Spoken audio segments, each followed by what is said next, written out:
I will not accept any argument that says we're going to fix the rule of law in South Africa by turning a blind eye to people who violate the law. That is not going to happen on my watch. There is no magic wand. I'm flattered if people think I have magic powers, but I don't. I'm not sure what the alternative would be to deporting people who violate our immigration laws, because that is the constitutional mandate of the Department of Home Affairs.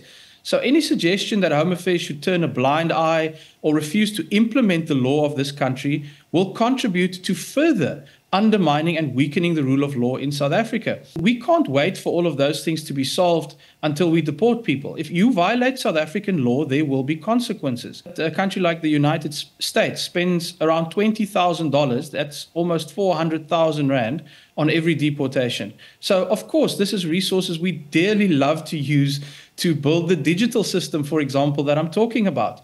But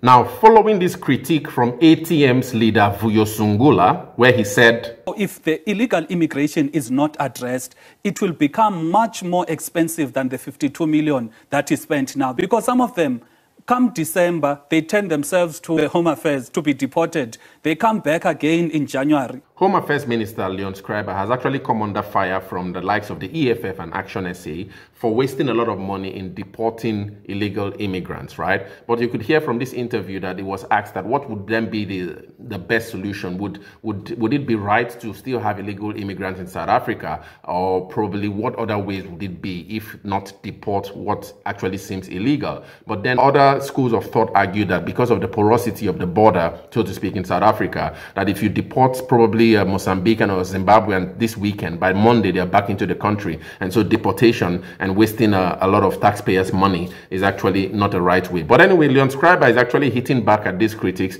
and actually arguing, giving reasons why, you know, deportation is really important, but also working on the border. Let's listen to his rebuttal of the critiques of his, department's recent deportation of illegal immigrants in South Africa. And I'll be back to some really interesting analysis on this whole matter. Now, Minister, this week you faced backlash over the 50-odd million that was spent on the deportation of almost 20,000 illegal immigrants between April and August this year. So let's just hear your response to the backlash and also why, you think that people feel the way they do about the deportation of illegal foreigners, who some would say very often are back the very next week.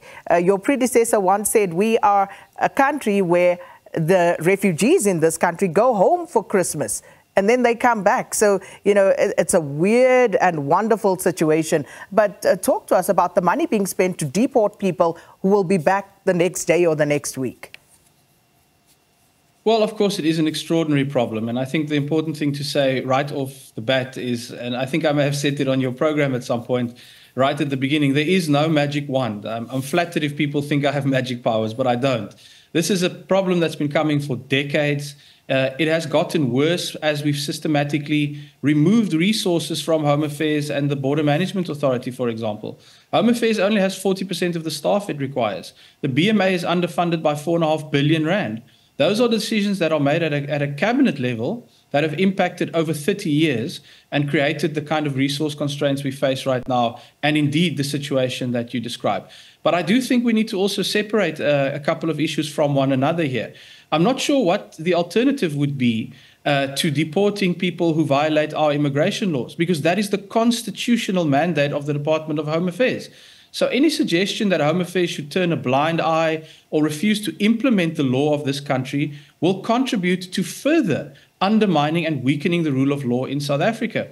So, of course, we need to deal with the issues that we have at our borders. And this is a multi-agency problem. Home Affairs manages the ports of entry, but it is Public Works that's managing the infrastructure. It is the Department of Defense that has the overall mandate for the sovereignty of the country. We work with the police, and we can't wait for all of those things to be solved until we deport people. If you violate South African law, there will be consequences. Now, I know people have talked about the cost associated with this. I had a look. It's 2,600 Rand per deportation. The vast majority of that comes from transport and the periods through which those people need to be housed. Remember, they need to go through a magistrate to get a deportation order. Now, and then if you look around the world, you'll find that a country like the United States spends around $20,000, that's almost 400,000 Rand, on every deportation. So, of course, this is resources we dearly love to use to build the digital system, for example, that I'm talking about. But I will not accept any argument that says we're going to fix the rule of law in South Africa by turning a blind eye to people who violate the law. That is not going to happen on my watch, and that's a message that needs to be clearly understood. If we want to restore the rule of law, we must implement our constitutional mandate. Have you raised the issue in Cabinet, though, about the underfunding of the Border Management Authority as an example? Because if we are going to actually make any sort of inroads here, you need to get the funding so that you can plug the holes that currently allow for this the system that's not working to continue. Yes, absolutely. So we've presented a business case to Treasury that demonstrates very clearly the economic returns also that will follow from investments in the Border Management Authority. But at the moment, it's a bit like I have to play with both hands tied behind my back, and the same goes for the commissioner of the BMA, and that's not a sustainable situation. So it's really in the budget that we will see whether this issue is being prioritized. And I keep making the point, when politicians tell you that they are so concerned about immigration and the border management, ask them, why is there no budget for this? Because the budget actually reflects the real priority. And I most certainly am fighting every day to prioritize Home Affairs and the BMA so that we can address this problem. But at a collective level, and at the level where money is allocated, that's where the rubber will meet the road. And so we must judge people who stand in the way of progress in this space when they pretend to care about border management, but they don't fight for the budget that needs to go with that. So I think that that's an obvious thing that we need to watch going forward, Sakina. But certainly in all the discussions, the extended cabinet, everywhere that I go, this is the refrain that you will hear. If you want us to fix the problem, give us the resources and we can start making progress. Minister, the current figure, the rate of asylum seekers or refugee status applications, are you able to give us a sense of where that stands? Well, the biggest problem we've got in this space, Sakina, is actually a backlog created by Home Affairs over many years. And it's another example, unfortunately, of how we need to get our own house in order if we are to deal with the problems in this space. So we're sitting with appeals, people who have appealed against rulings that said that they are not legitimate asylum seekers. And that backlog has piled up for years now. We're talking about thousands of cases. And we need to get through that particular backlog if we want to move on this space. Now, the good news is that I've recently had a very constructive engagement with the High Commissioner of the UNHCR. They are very keen to assist South Africa with getting more adjudicators, getting more people to physically come in and work through this backlog. You know, Sakina, in many ways, Home Affairs and the way that I inherited it is a department of backlogs. It's true in the asylum seeker space. It was true in the ID card space, and thankfully we've cleared that one of 250,000 within 1 month. We managed to clear that. And then, of course, in the visa space, there was a backlog of 306,000 applications that had been coming for a decade.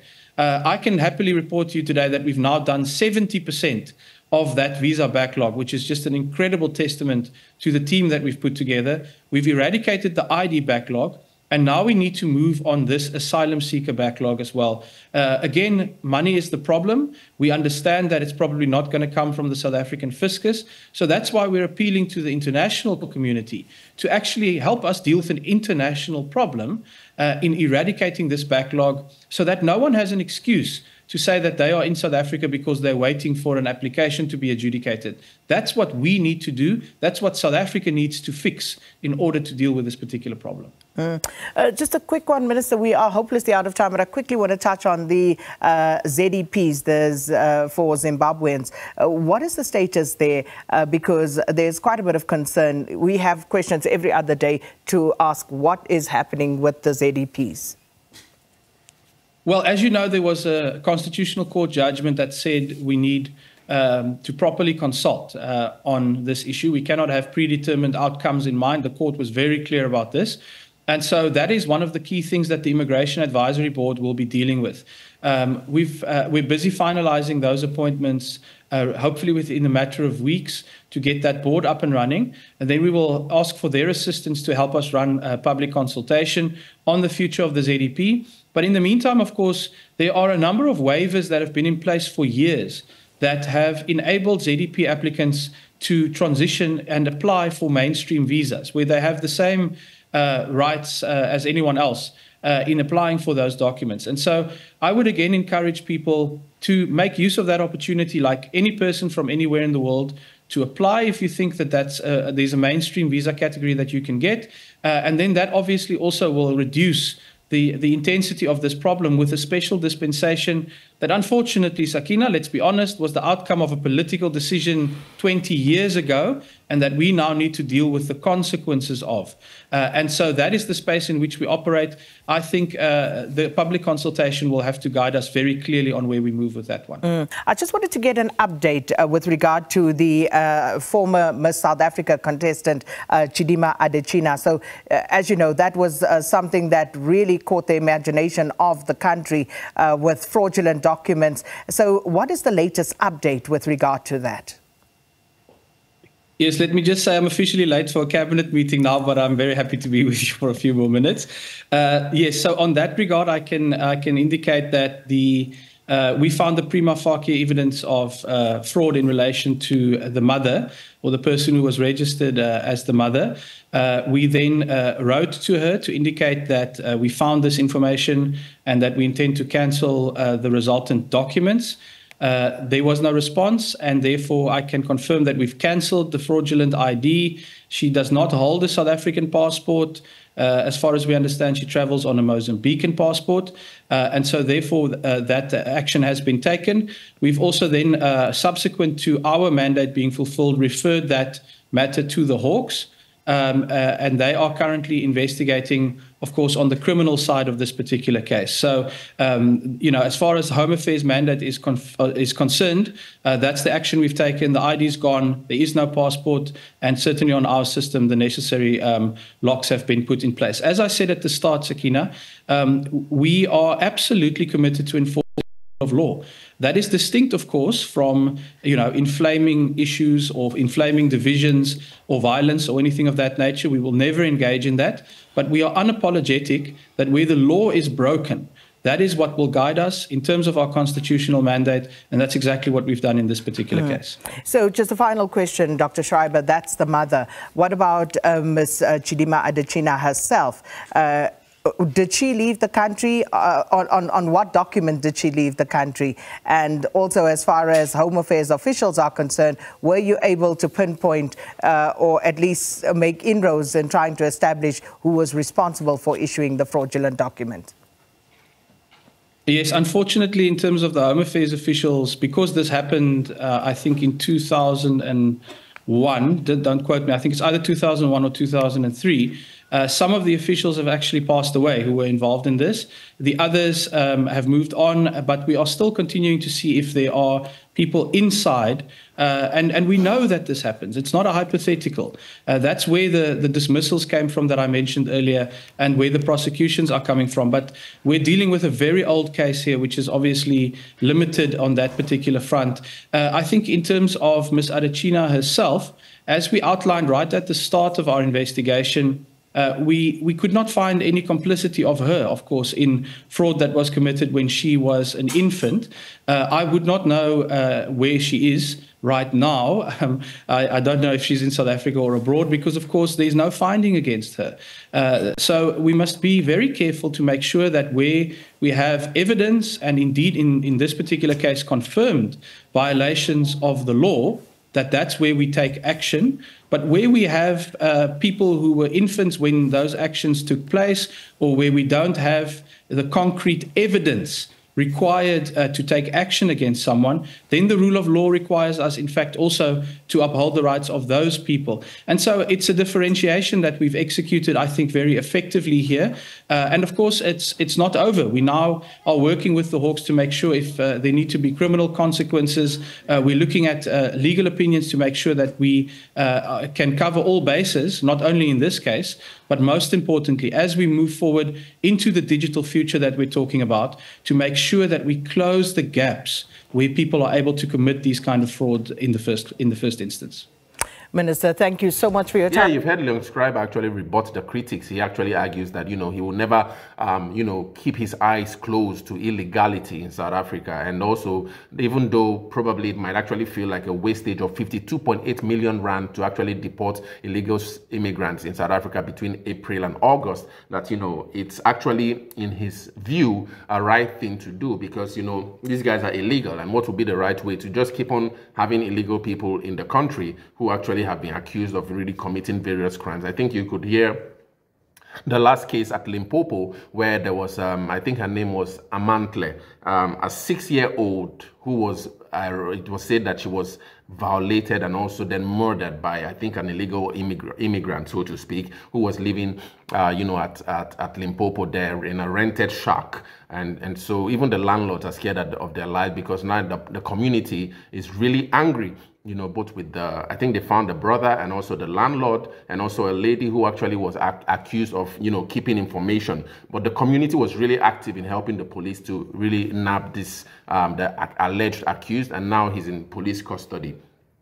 So in light of these whole issues right now, many people actually are slamming the EFF and probably the Action SA for blaming Leon Schreiber for deportation. But let's understand where these criticisms are coming from. One of them is actually from, like, the EFF argues that the department is actually spending excessive amounts of money on deporting illegal immigrants in just a few months, and that if it were to be looked at in over a period of 5 years, that it would have been convinced that $1 billion or more has been spent, and that this money could actually be used for other things, such as border management agency, which is grossly underfunded. And also, if the border management and the agency is underfunded, then you should experience an influx of undocumented people coming into the country. So this is one school of thought, especially from the EFF.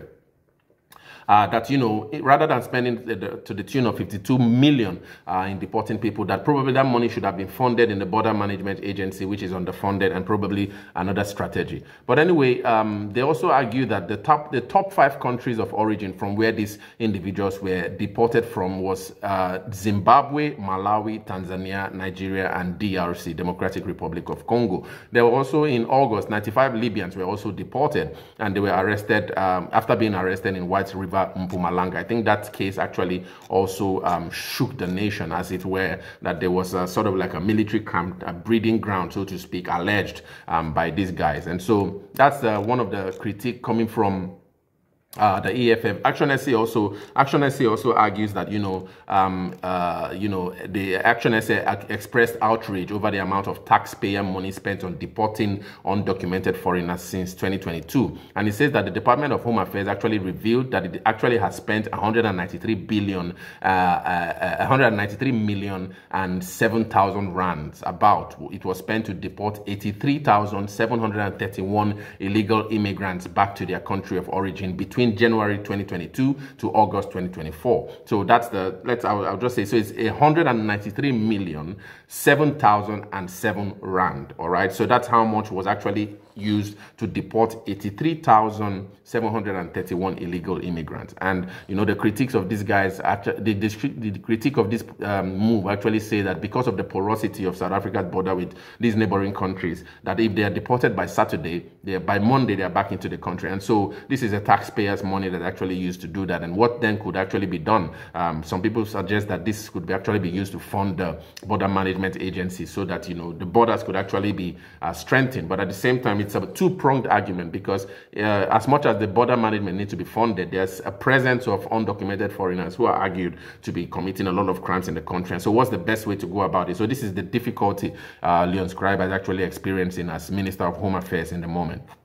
According to Action SA, it says that in the past 5 months, South Africa has spent 52 million rand to deport 19,750 illegal immigrants. All right. And then Action SA's Chief Whip Lerato Ungobene argued that the figures expose the government's incompetence in securing the borders and also enforcing immigration laws. He says that this is a slap in the face of law-abiding citizens, as it reveals the devastating consequences of porous borders and also a government unwilling or unable to enforce its own laws. false, all right? So it says that, according to Action SA, Action SA argues that it's unacceptable for South Africans to bear the financial brunt of government's failure to protect the borders in South Africa and also uphold the sovereignty of South Africa as an independent sovereign state. It says that they refuse to accept the notion that South Africa should be an exception when it comes to enforcing international norms and standards on immigration. Ngobane also argued that the money could actually be better spent on South African citizens. That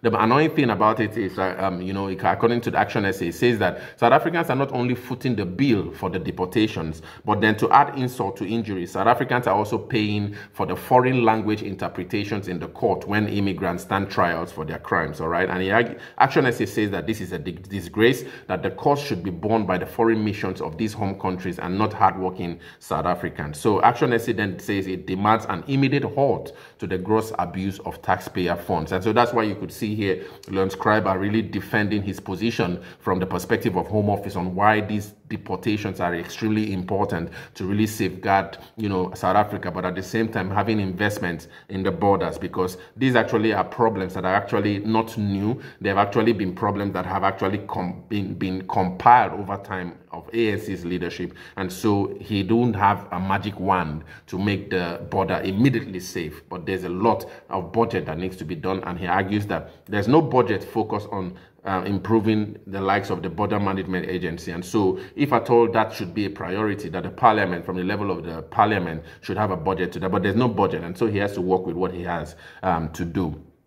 Finally, it says that, the Action SA wrote a letter to Home Affairs Minister Leon Schreiber to provide a plan to recover the costs spent on illegal immigrants, and that the Action SA has also called on International Relations Minister Ronald Lamola to engage with heads of states from countries to discuss immigration. And they say that enough is enough, that Action SA, really is really exploding, really angry with all that. So that's where the whole case with deporting immigrants, the illegal immigrants, is at the moment. And I think for me, from my perspective, I think it's a really difficult case because, first of all, Leon Schreiber argues that there's a lack of digitization, and so it's really difficult to even know how many undocumented foreigners are living in South Africa at the moment.